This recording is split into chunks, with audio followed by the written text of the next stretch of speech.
Test, test.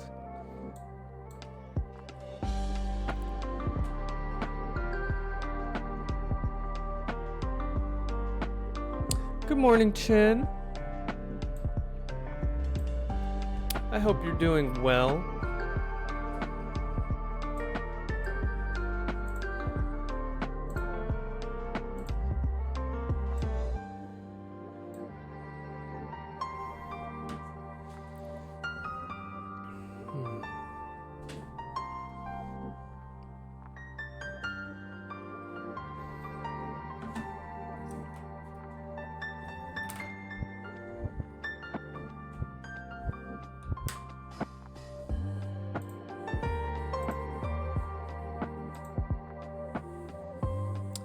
Can't vote, but still nervous.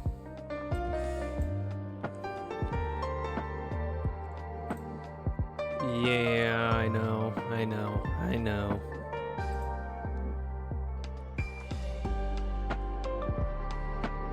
Hey, good morning, Joe.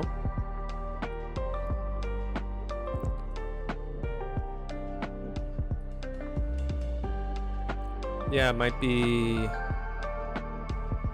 tomorrow, the day after, where we get some idea.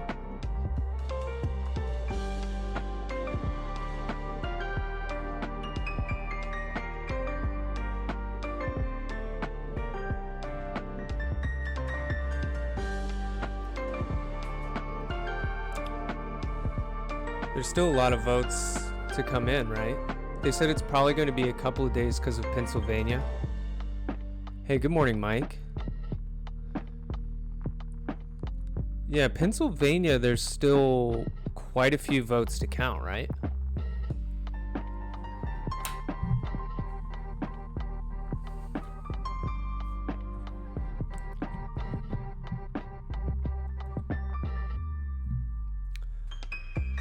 You know, if Biden wins Michigan, Wisconsin, and Nevada, that puts him right at 270.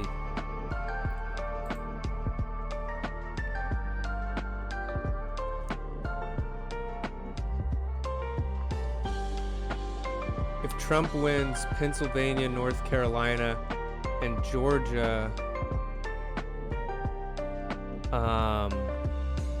I still don't think that puts him up to 270. I think it's like 260 something. So Trump would also have to take like one of these. I guess if Trump took Nevada, Pennsylvania, North Carolina, and Georgia, then he would then he'd do it. Key factor should be Michigan. Look at that. That's really close.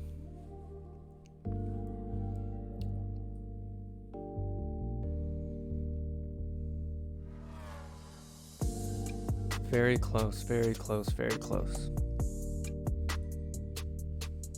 What about Alaska?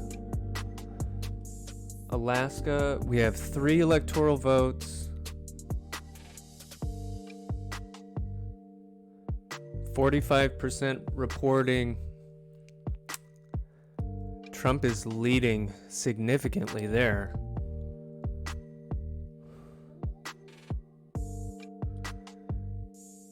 Oh dear. Yeah, I just hope that whatever happens, it's peaceful.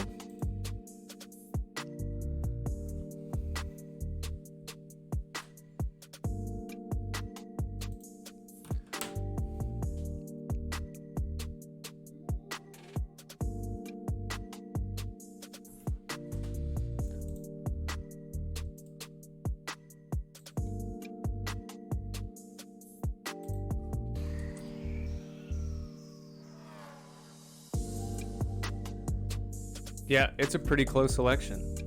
That's very close.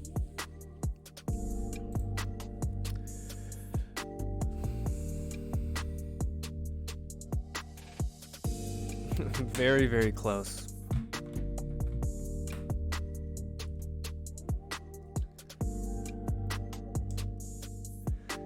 just like everything else in 2020, it has to be dragged out a little bit. It's a little bit of drama.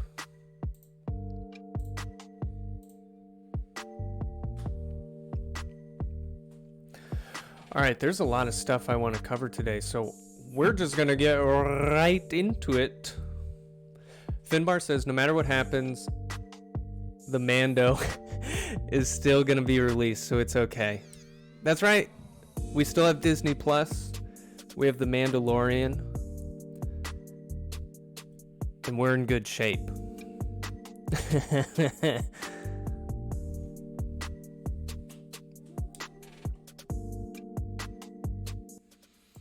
All right, everybody. I hope you're all doing well. This is the way. I have spoken. This is the way.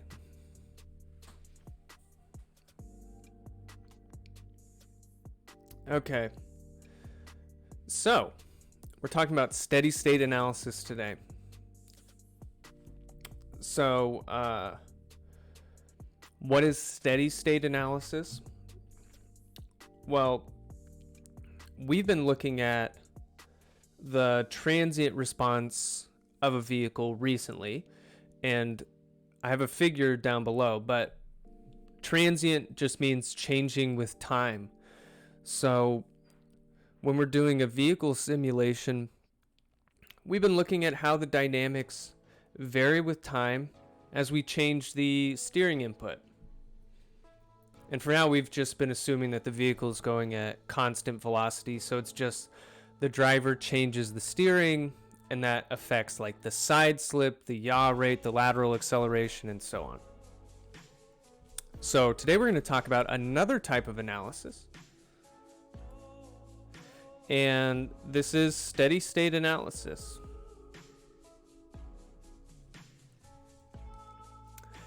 So the difference is this examines the fixed state that a vehicle reaches eventually given a fixed steering input. So steady state means not changing with time. It's fixed. So what kind of questions do we answer with steady state analysis? So here's an example. We answer questions like this. Given a fixed steering angle of 1 degree, what is the vehicle's steady state lateral acceleration, side slip angle, and yaw rate? Also, how much lateral force are the front tires producing versus the rear tires? So we're going to actually walk through a question like this today. So you don't need to use steady state analysis to answer these questions. So you could use skills that we've already done. So you could answer these questions by integrating the bicycle model equations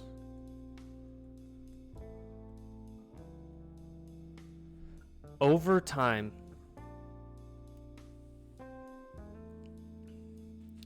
So you could provide a steering angle of 1 degree, take the differential equation for the vehicle, integrate it over time, and look at the steady state values that the parameters approach. So here's a figure that shows this.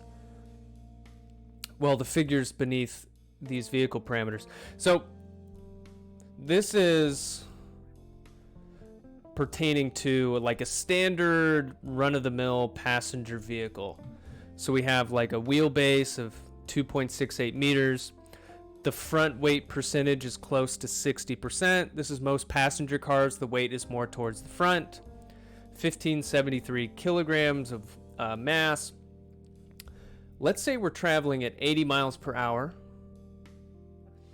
And the cornering stiffness for my front and rear tires, let's just assume it's equal. And this is kind of a standard value right here, 80,000 newtons per radian of steering.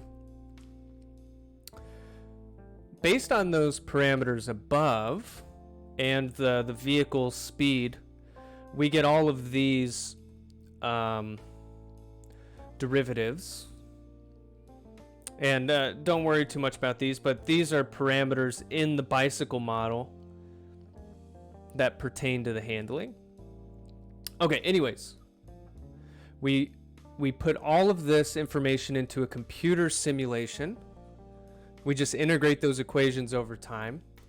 And what I'm showing here, 2 lines. I'm showing the side slip angle over time, which is beta. And I'm showing the yaw rate over time. And the yaw rate is lowercase r.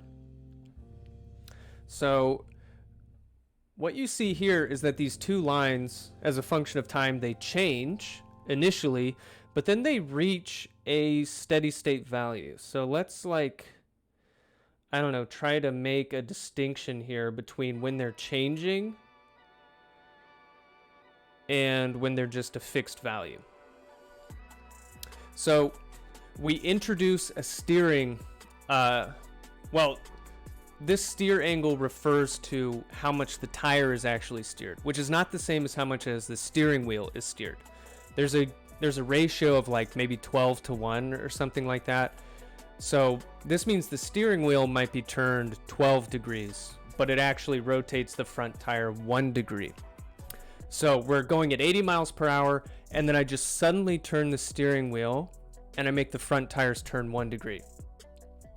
So what happens is the side slip angle goes boom, and then it's kind of close to -2 degrees. The yaw rate goes boom up here to 6 point something degrees per second. So I'm entering a circular corner.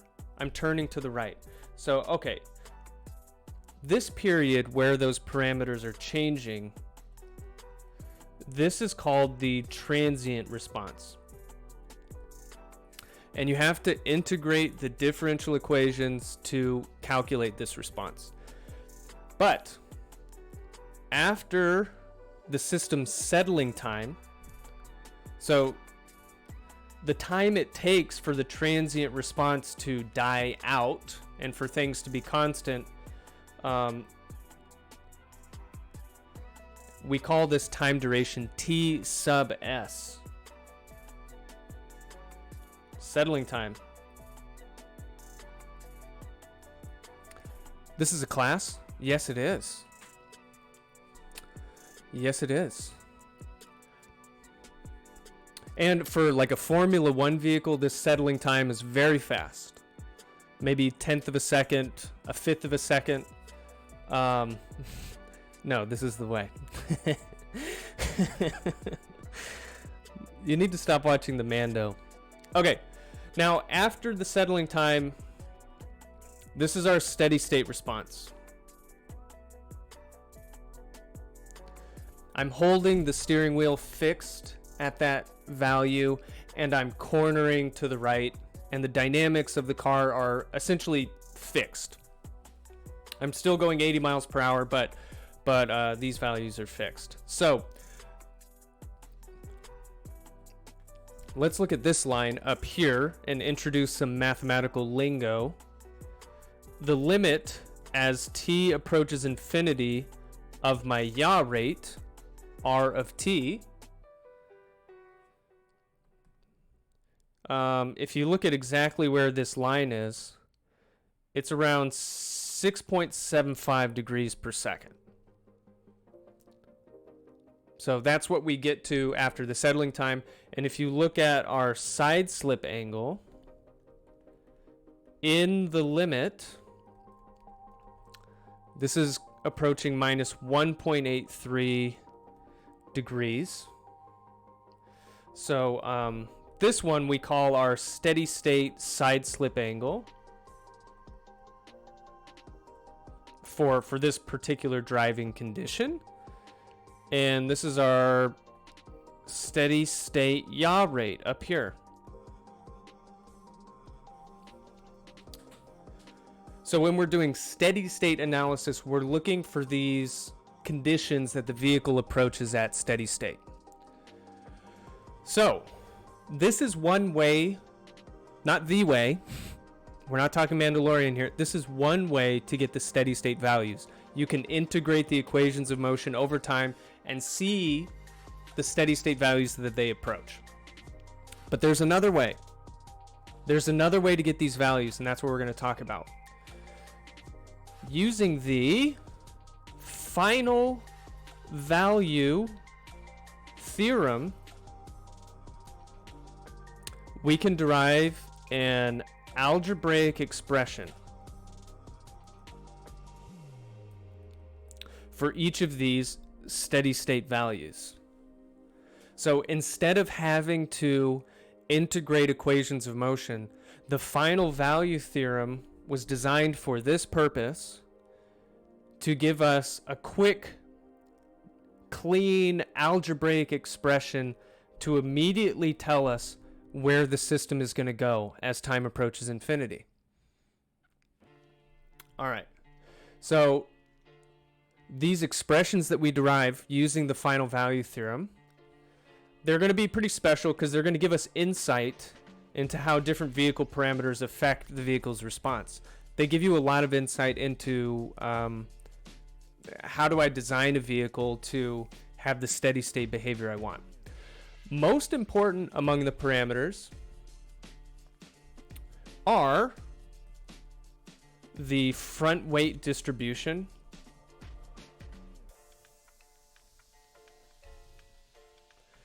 and the front versus rear tire cornering stiffness. So in other words, for lateral handling, the thing that has the most impact on your handling, it's how much weight is towards the front of the car in combination with how much lateral cornering stiffness do your front and rear tires have. And when you look at different vehicles, you'll notice the front and rear tires look very different. Like on a Formula car, the rear tires are very, very meaty. They're wide. They're much larger than the front tires. And so how do they choose why those tires look that way? Well, it's coming down to this type of analysis. So the weight distribution and the tire cornering stiffness, we're going to find that those are very important for cars. Okay, so the final value theorem, it's going to give us these expressions. What is the final value theorem? So I'm just going to give you the definition of it right now. It says that the limit as time goes to infinity for some function of time is going to be equal to the limit as a variable s goes to 0, and we'll talk about what s is in a second, of s times f of s. So a variable approaching infinity in the time domain, or a variable as time goes to infinity in the time domain, is the same as a variable in the s domain where s is going to 0. Okay, what is s? So f of s is the Laplace transform of f of t. Laplace transform of f of t. I believe the guy's name was Pierre Simon Laplace, or Laplace. Oh, yeah. I'm writing this twice. So L is the Laplace transform.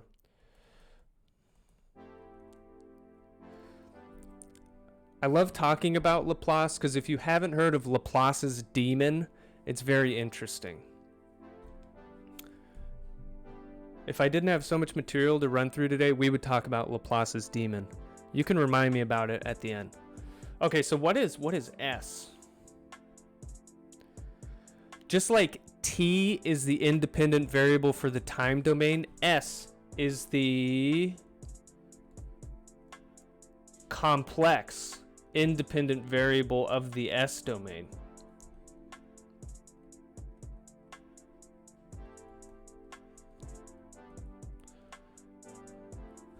Laplace's demon has to deal with predicting the future, finding the origin of the universe, and general determinism, causal determinism. Okay, we're going to use this final value theorem. We're going to apply it to the bicycle model now. So the first thing you need to do, we have to take the bicycle model into this Laplace domain, where the S is the independent variable. So here we have equations 1 and 2. These are our bicycle model differential equations in the time domain. So everything's a function of time. We need to take this into the Laplace domain. So the way you do that is you take the Laplace transform, and we're going to take the Laplace transform of equation 1. So if you look up here, that's equation 1. I'm taking the Laplace transform of the left-hand side and the Laplace transform of the right-hand side. And let's break this down a little bit. I know you guys have done this at some point. So m and v are going to remain the same. Those are constants. But when you take the Laplace transform of a time derivative, so this is the first time derivative of our side-slip angle beta, in the S domain, a time derivative is S times the variable in the Laplace domain. So S times beta of S is beta dot, but now it's in the Laplace domain. The domain of Laplace's demon. It's like a demigorgon. Okay, we're going to take the Laplace transform of the right-hand side. There's no derivatives on the right-hand side, so these just become their S domain friends.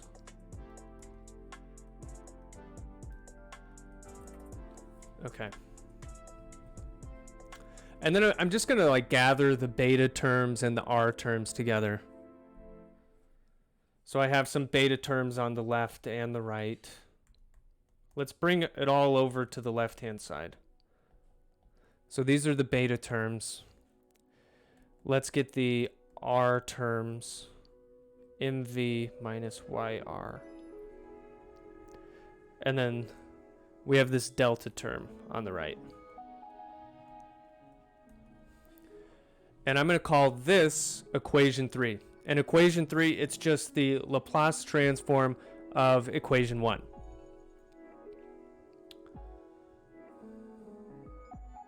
Okay, now we're going to take the Laplace transform of equation 2. So here I have equation 2, the time domain stuff, and we take the Laplace transform of both sides. So this moment of inertia is a constant. The Laplace transform does not affect it, but we have the first time derivative of our yaw rate, and in the Laplace domain, it's S times R of S. So whenever we have a time derivative, we just have to make sure in the Laplace domain, it's multiplied by S. And then this right-hand side stuff, we're just taking these variables from the time domain to the Laplace domain. And now let's just gather up some of these terms. Just like we brought all of the beta and R terms to the left-hand side up above, we're going to do the same thing here. Oh wait, this beta should have been an R. Okay, so I'm going to bring this beta term over to the left. So I got to take a negative sign. And then for this R term, I'm going to have IZ times S minus N sub R. And then we'll just have this equal to that delta term on the right-hand side. So now we took the Laplace transform of our other bicycle model equation. So we have equations 3 and equations 4. They're in terms of beta of s, r of s, delta of s. So what we're going to do, we're going to solve equations 3 and 4 simultaneously for beta of s and r of s. So it's like we have two linear equations, and our two unknowns are going to be beta and r.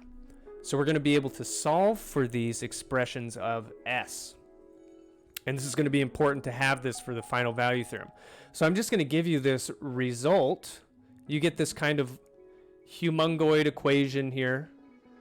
But this is how beta of s, so this is our vehicle side slip angle in the s domain, how it depends on our steering angle in the s domain. Now, all of you have seen these polynomial expressions in s before. This is called a transfer function, and we're going to call it g sub beta of s. Usually in dynamics, we refer to transfer functions with the variable capital G. So if you want to write this in just more truncated notation, you say beta in the s domain is this transfer function times delta in the s domain. So it's an algebraic expression in s. It's an input-output relationship. We use these in control systems. It's a beautiful thing. So this g beta of s is the transfer function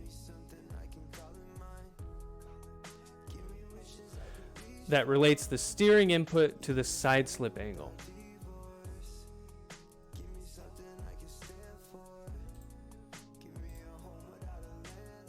Okay. Next, we're going to do the same thing, solve for r of s.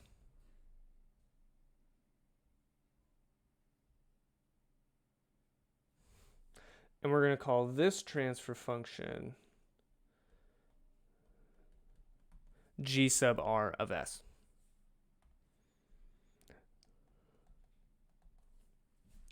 So we solved equations 3 and 4 above.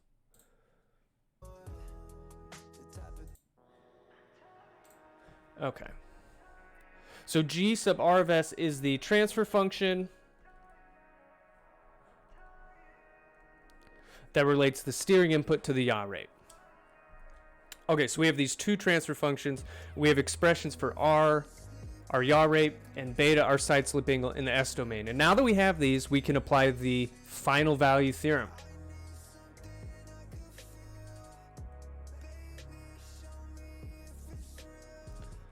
Okay. We're going to apply the final value theorem to these expressions to find the steady state side slip angle and yaw rate when the steering angle is set to some value. So let's define this set value that the steering angle is going to be set to. I'm just going to call it delta star. So when you look at this, this is just some fixed steering angle. So we have to take this steering input into the Laplace domain. So delta of s is going to be the Laplace transform of our steering angle, which is just a constant. When you take the Laplace transform of a constant input like this, we call it a step input. And in the Laplace domain, it's going to be delta over s.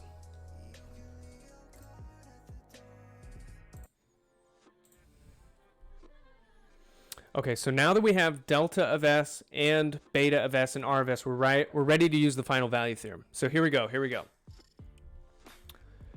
The limit of our side slip angle as t goes to infinity is this. the final value theorem says it's the same as the limit of s going to 0, s times beta of s. Now we have an expression for beta of s. It's the, so I'm just going to keep these variables the same, and then I'm going to substitute in beta of s. Beta, we know, is this transfer function, g sub beta. I won't write the whole thing, times our steering input in the s domain. So just when you see this transfer function, just know that it's a bunch of stuff that we wrote up above. Hey Estes, it didn't notify me this morning that you started your stream.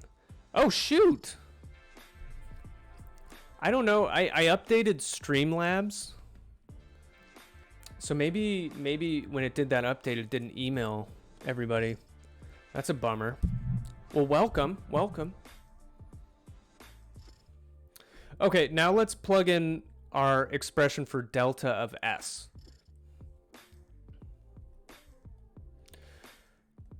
S times g beta of s. Because we just have a fixed steering angle set to some angle delta star, this is what delta s is. You didn't get a notification either? Okay.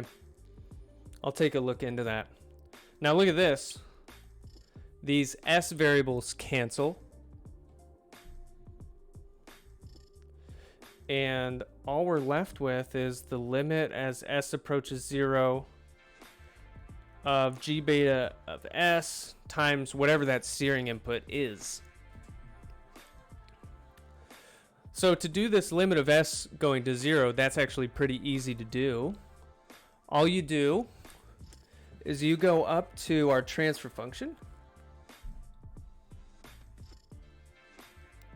and you set s equal to 0.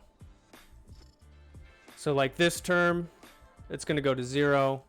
This term has an s squared, it's going to go to 0. This is going to go to 0. So the only terms that are going to survive when s goes to 0 is we're going to have this in the numerator and we're going to have this in the denominator. I only got a notification for the one that you were testing the stream. Okay, gotcha. Maybe, yeah, that's weird. Weird. Okay.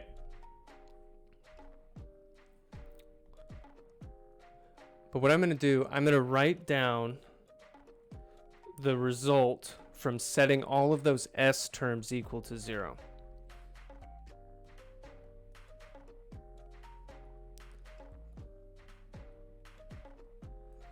So we got our numerator and denominator here.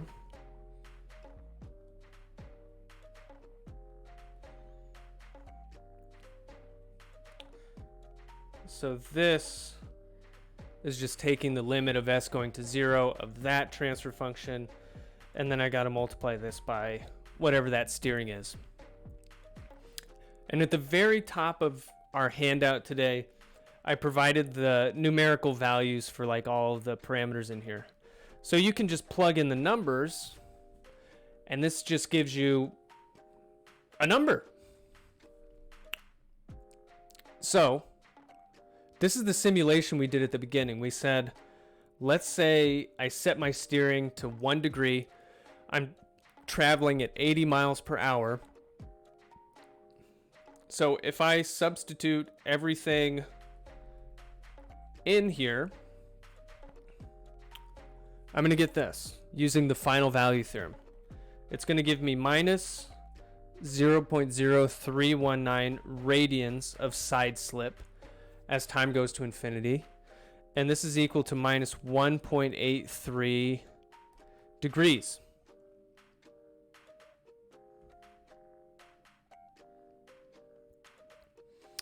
And if you look up above at the graph, you're going to see that the side slip went to minus 1.83 degrees from a simulation. Let's just go up there really quick.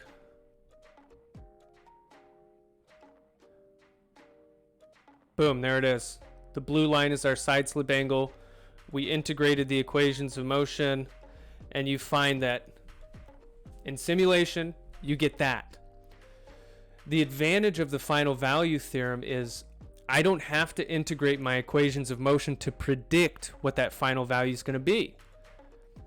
Now I can just use this algebraic equation.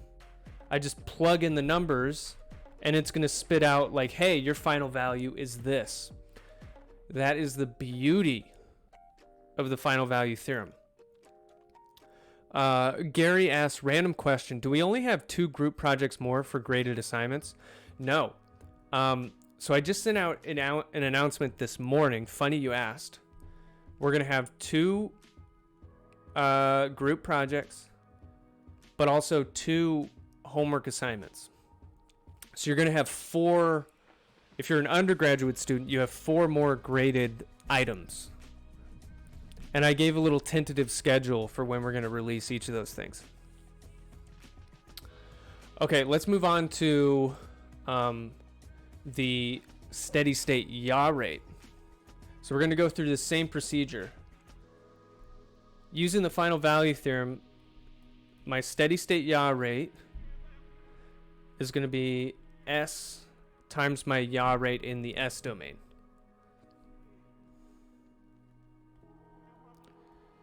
And in the S domain, it's this transfer function times whatever my steering is in the S domain.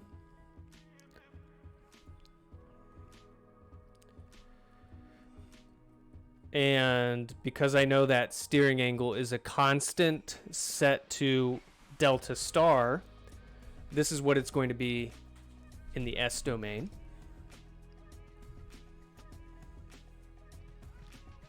We have these S values that cancel. And we're just left with the limit as S goes to 0 of this transfer function times whatever that fixed steering is. So if you go back up to our transfer function, if you set all of the S variables equal to 0, you find that only these terms survive. And so now I can use this. I'll set delta equal to 1 degree, but this formula up above, you should always use radians. So I would put pi over 180 up in here. And we're going to get 0.118 radians per second when we plug all the numbers in there. And that's 6.75 degrees per second. And just like for the side slip angle, this is going to match the number that came up in simulation. So once again, the beautiful thing about final value theorem is you don't have to run a vehicle simulation to get the steady state quantities. You can just use these expressions. So let's predict a couple more things using these results. So physically, we're steering to the right with 1 degree. At steady state, that means the vehicle is going to be moving in a circle. So we're going to be traveling at constant velocity along a circular path. Can we predict what the radius of that path is?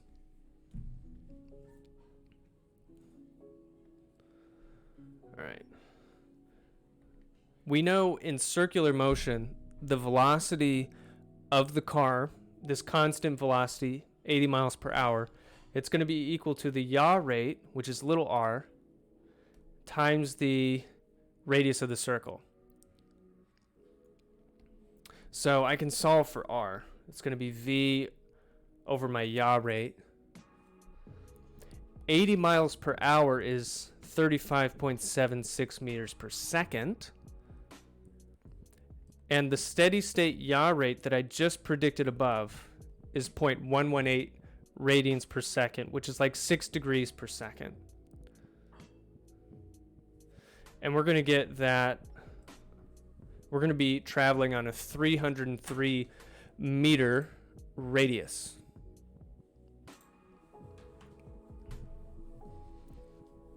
So we're getting a lot of information without doing any integration. This is a very important question for handling performance. If I give 1 degree of steering in a vehicle, what lateral acceleration is that going to give me? Well, from the bicycle model, our lateral acceleration is approximately equal to our velocity, 80 miles per hour, times the time derivative of my side slip angle plus my yaw rate. So I want to use the final value theorem on this expression to predict my steady state lateral acceleration. So the first step to do that, I have to bring this variable from the time domain into the Laplace domain. So now we're going to get ay of s. So it's going to be the Laplace transform of the stuff on the right-hand side. So that's going to be v times s beta of s plus r of s. And once again, I have this s out in front here because I'm taking the Laplace transform of a time derivative.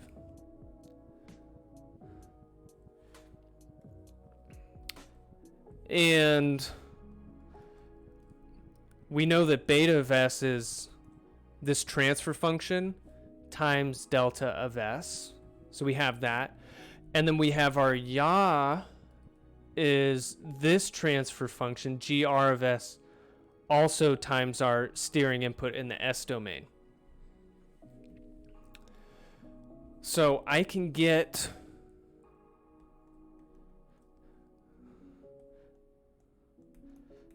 effectively a transfer function for the lateral acceleration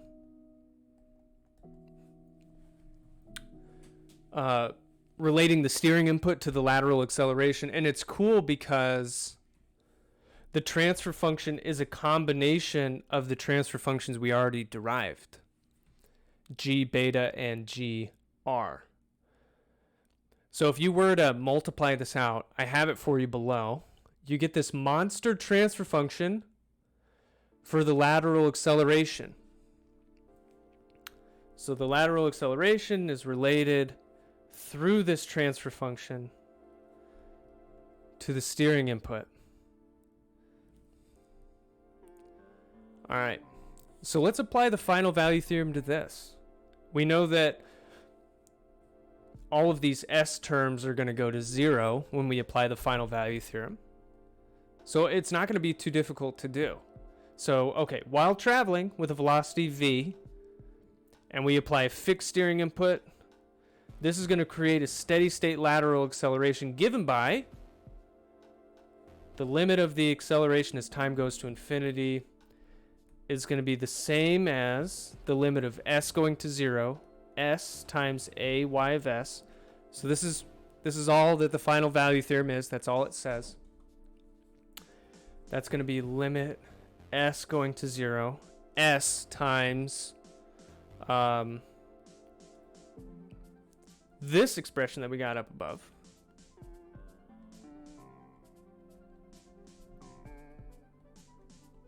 This is like the transfer function for lateral acceleration. I'm just going to skip ahead, throw this delta star over s. So this one is the transfer function. This one is delta of s. And combined, that's ay of s. But we're going to get like some of these s's to cancel out.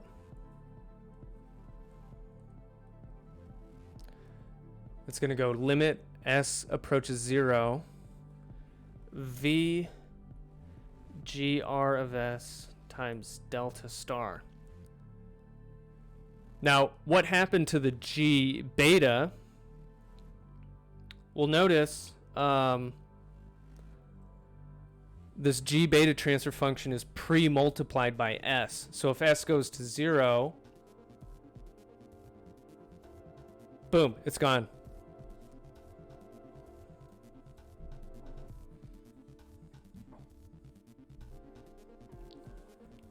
So we're left with this.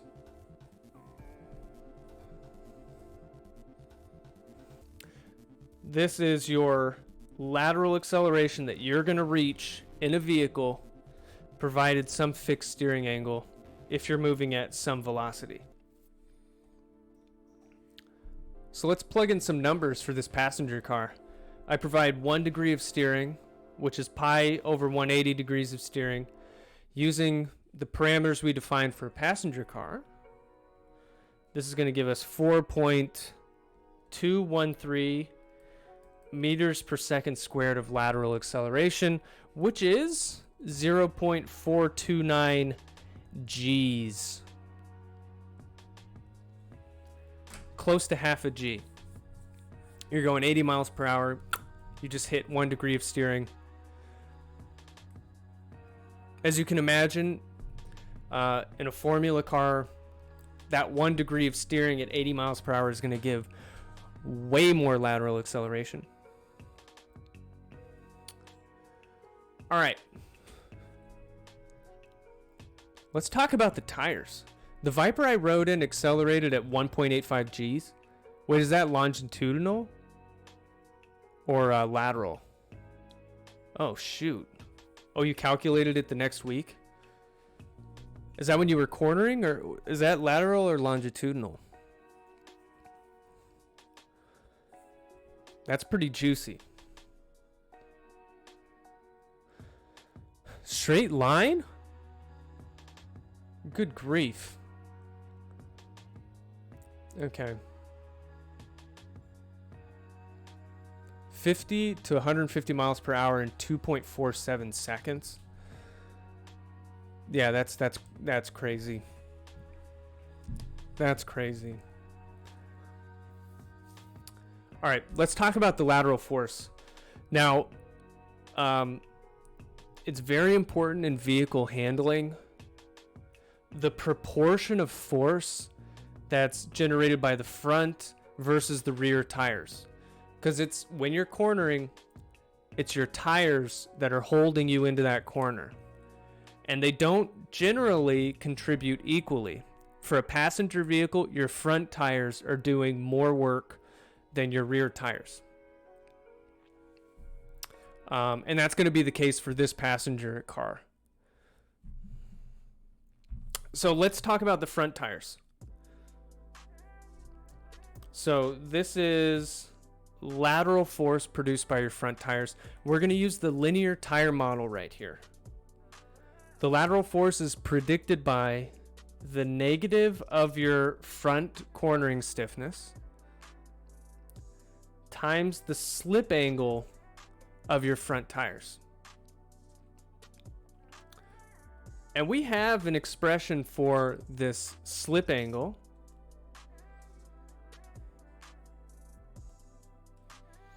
In terms of our other steady state or our other variables. Delta minus beta.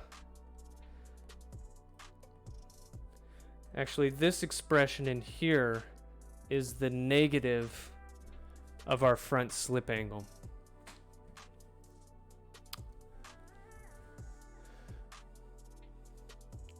So for this car, we're saying we have 80,000 newtons per radian of front cornering stiffness. And then we're doing 1 degree of steering. So that's pi over 180 radians. So that's our delta term.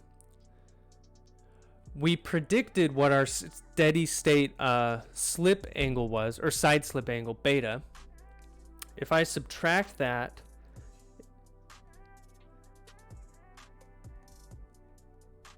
we had 0.0319 radians. Well, it was minus 0.0319 radians, but we're subtracting it. 2 negatives makes a positive.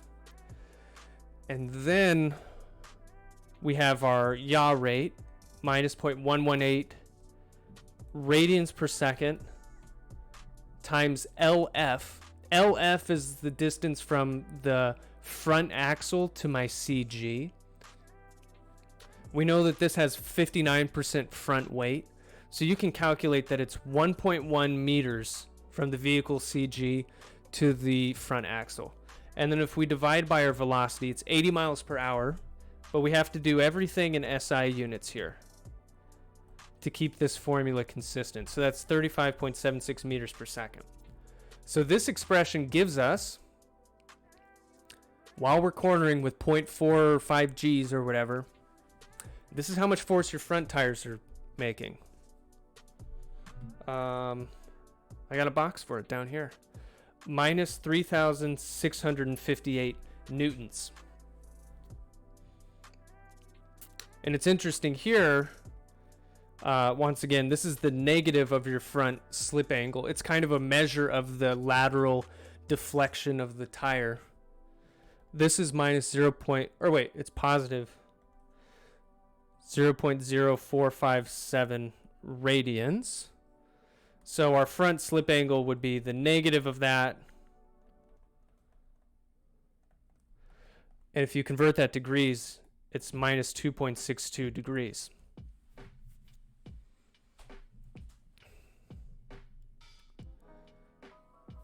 Let's do this for the rear tire. Let's compare the force. So 3.6 K newtons for the front tires. So for the rear tires, we're going to do the same thing. We're going to use this linear tire model, which is the negative of my rear cornering stiffness times my rear slip angle. That's the rear lateral force. We have an expression for this rear tire slip angle, just like we did for the front, but it's different. So this expression in here, this is actually the negative of alpha R. And let's crunch these numbers. So I'm going to have 80,000 newtons per radian. We're assuming it's the same for the rear tires and the front tires. Times, let's put our yaw rate in here, 0.118 radians per second times LR. LR is the distance from the CG to the rear axle. That's a longer distance than the front because our CG is closer to the front axle than it is to the rear axle. We're dividing this by our velocity, 80 miles per hour. And then we're subtracting our slip angle, but our side slip angle, but that's we're subtracting a negative number, so it turns out positive. Okay. We're going to get 2,968 newtons. And from here, you're going to see that the rear slip angle is minus 2.13 degrees if you convert it to degrees. So let's compare these numbers. Your front tires produce 3.6 K. Rear tires produce 2.9 K. Because of this difference in force, your front tires have more side slip, or more slip, than your rear tires. Your front tires are deforming more, they're contributing more force. Okay. And I'll just make this last point. We'll just finish this off here. Minus 2.62 degrees, minus 2.13 degrees. This is going to be important because as you start to corner harder and harder, this trend where your front slip angle increases, that's gonna keep happening. And in fact, the gap between your front and rear slip angles is going to keep growing. So like the magnitude of alpha F, that's going to keep going up relative to the rear. And that means in this car, when you're at the lateral acceleration limit, it's going to be your front tires that start to slide out before your rear tires. So you're going to get like a plowing motion. It's going to be the reverse of drifting. Your rear tires, you're still going to be stuck to the road, but your front tires are going to start giving out. And that's the reality for most passenger cars. It's safer than the alternative, which is that your rear tires give out first. So almost exclusively all passenger cars, your front tires are going to be in this kind of situation where they have a larger slip angle than the rear. They design it so that your front tires at the limit, those are the ones that go first. It puts you in a safer situation than the alternative where you're just spinning nose in and you lose the rear. The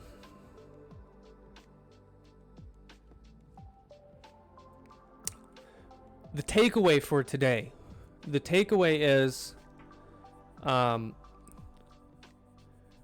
most of the time when we're driving, we're transitioning between steady state conditions. And so most of the time you're driving at steady state, whether you're in a corner or in a straight, whatever. And it's useful to be able to predict the behavior in those situations without having to run like a whole new simulation for every situation. What this steady state analysis enables us to do is it gives us like these kind of straightforward algebraic expressions where you plug in some numbers and it tells you, hey, this is my steady state condition. What enables us to get these expressions is the final value theorem. And it's kind of a beautiful thing that this algebraic expression accurately predicts, if you were to run a simulation, it accurately predicts where this line is going, what it flattens out to. So Friday, we're going to dig into this even more. We're going to get into what these things tell you about a vehicle more, give you some design intuition. And I'm glad Twitch worked today. I wonder why it was all laggy on Monday. Maybe it was the Russians.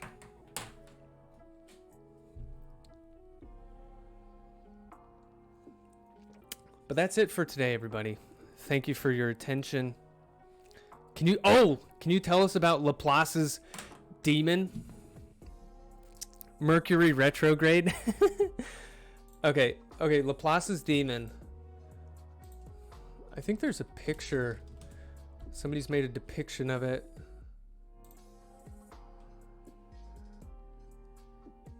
Okay, so it has to do with final value theorem. Okay, let's go back here really quick. Wait, I'm going to the wrong screen. So Laplace, Pierre-Simon Laplace, he comes up with a final value theorem. And think about what this is saying. If you have some system,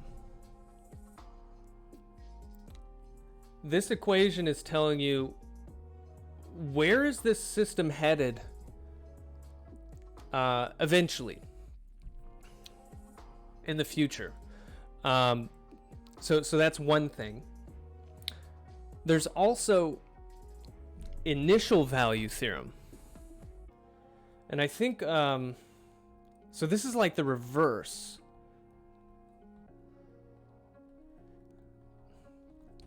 I think, so like the limit as time goes back to zero. of some function of time. You can also go to the S domain, and I forget if it's like S going to infinity or something. But anyways, it works both ways. Now,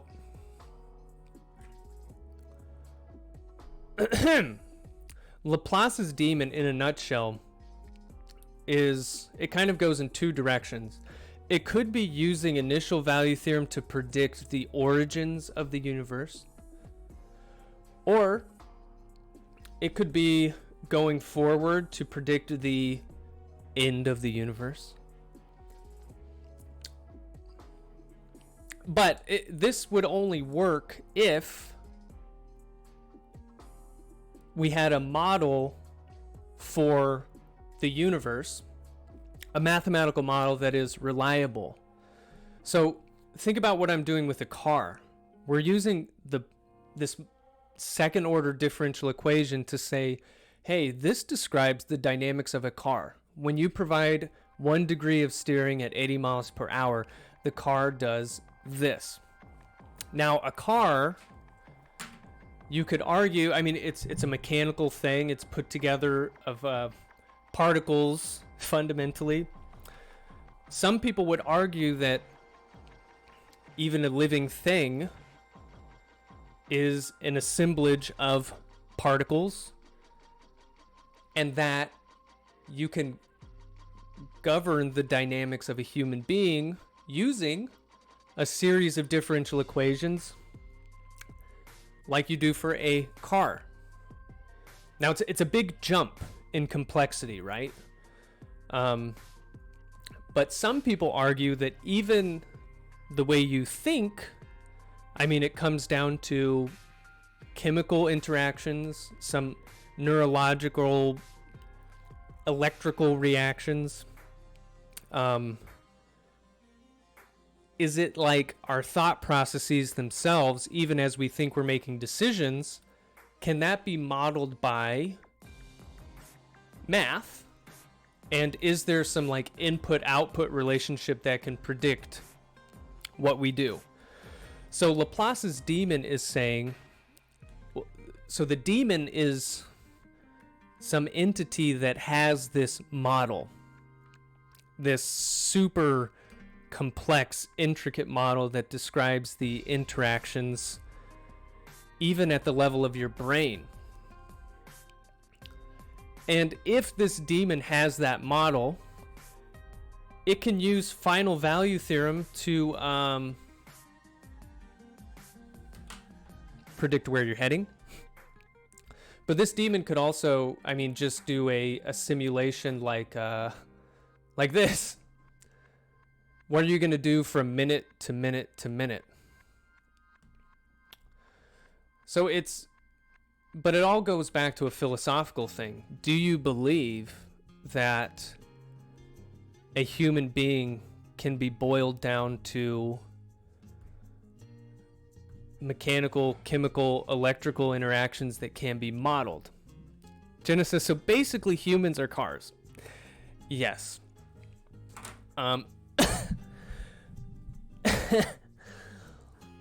I don't like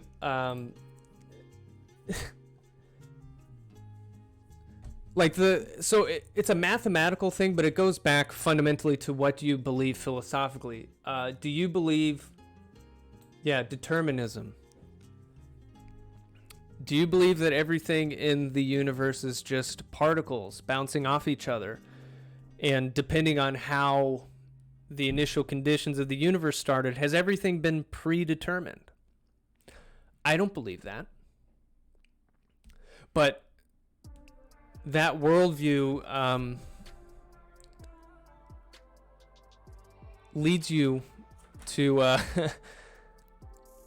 postulate the existence of such a demon, or like a computer that can predict the future. Yes, we can probably copy and paste our brainwave information into robots. I can just dump my cup of coffee on the floor, and is that predetermined? Well, that's what, if you go down to like what does the philosophy of causal determinism say? Yeah, they would, I guess they would say that dumping your coffee on the floor is just an inevitable consequence of all the events that preceded it. Intrinsic parity, were they aware of chaos in dynamics at that point? I don't know. So, I mean, chaos is the idea that, look, systems are very, very, very sensitive to initial conditions. You know, you've heard of the butterfly effect. Like a butterfly flapping its wings introduces like an infinitesimal pressure disturbance in our atmosphere. And if you integrate that over time, it can lead to huge changes in like a weather model. Actually, when they run different weather models, they run a bunch of them in parallel. And but actually, weather models are pretty good, but like we can't predict the weather accurately, you know, a week from now or like 2 weeks from now, because depending on the information we have now and how good it is, that affects the projection, right? And the model, and the more complex your model is, the more sensitive it is generally to how good your estimate of the initial conditions is. But I would say, like, philosophically, if you have some weird entity that knows everything, so like totally has the initial conditions locked down, has the model locked down, I don't think chaos is a problem for that. Belkit says, I have some problems with the code we did for plotting vehicle movement. The wheels don't show in the animation, but the code is exactly the same. Could it be because I have the 2018B version and not 2019B? Interesting. The wheels don't show. But is the animation working? Other than that, like, is it moving around in the right way? It's just that it's not plotting the wheels. Check the hold. Oh, yeah, check the hold command. Or maybe I can pull.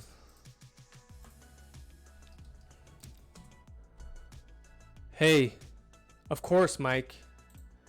You're welcome.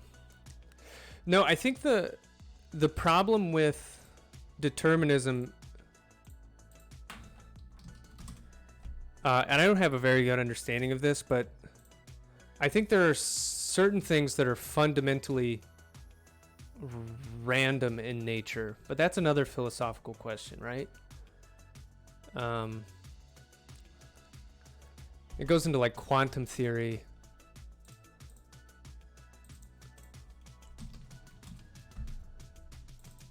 And I don't claim to know that. Which one do I want to find?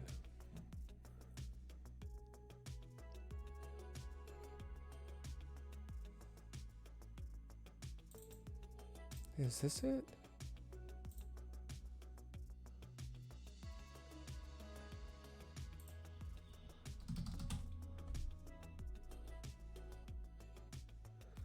Okay, let's.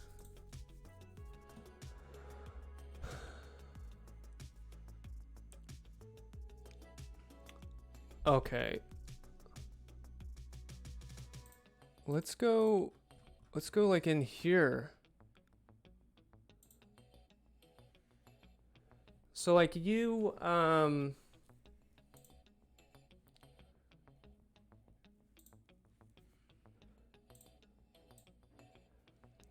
is your hold on right up here with like your first line? And is it only here? Because I think Ben makes a good point. Like you might be plotting over the wheels and erasing them. Like you need to make sure the hold on is for the first thing you're plotting, and then the hold off is like with the last thing you're plotting.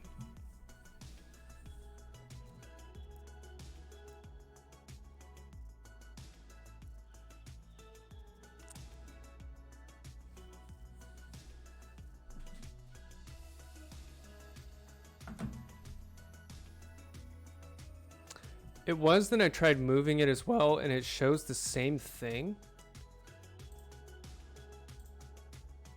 So it's just showing everything except these wheels.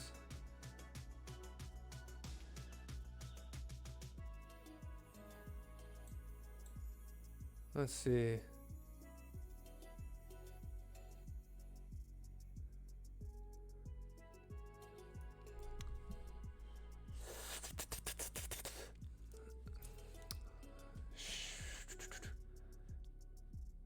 If it's not doing, okay, if it's not the hold. What class did you say you're teaching next semester? I'm teaching digital control systems. We're going to do control. Don't mean to change the subject, but could you give a brief outline of digital control systems class? How to have to choose classes next week. Oh, yeah, Mike and Wyatt, you're on the same wavelength here. Okay, digital control systems is... do I have office hours later today? Yes, I do. Oh yeah, we could, Belka, we could talk about this in office hours. That's perfect. Digital controls. Where did it go? Oh, I don't have it up here. But it's how to implement a control system using a computer. The thing I was looking for is, wait, maybe I can show a video.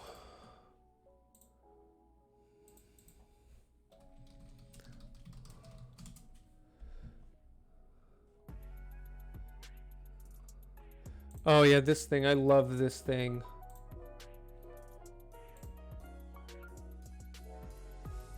Digital controls is about how to make something like this.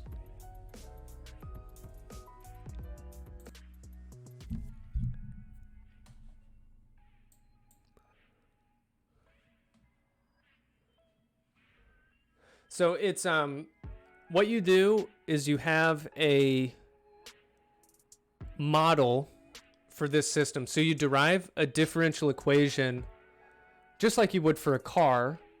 You derive a differential equation for this system.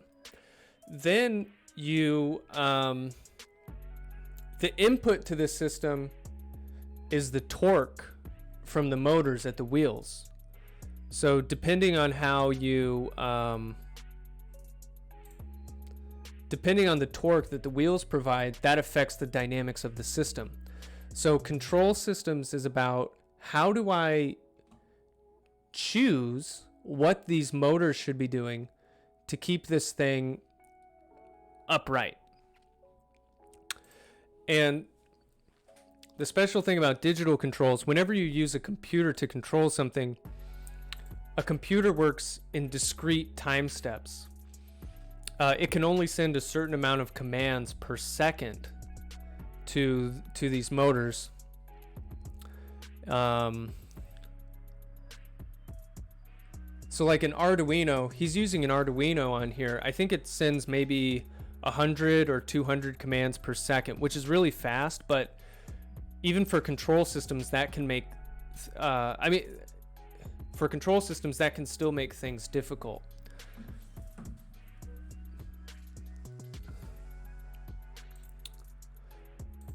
So we talk about how you fuse sensor measurements to try to estimate the state of the system. Like the sensor on here is a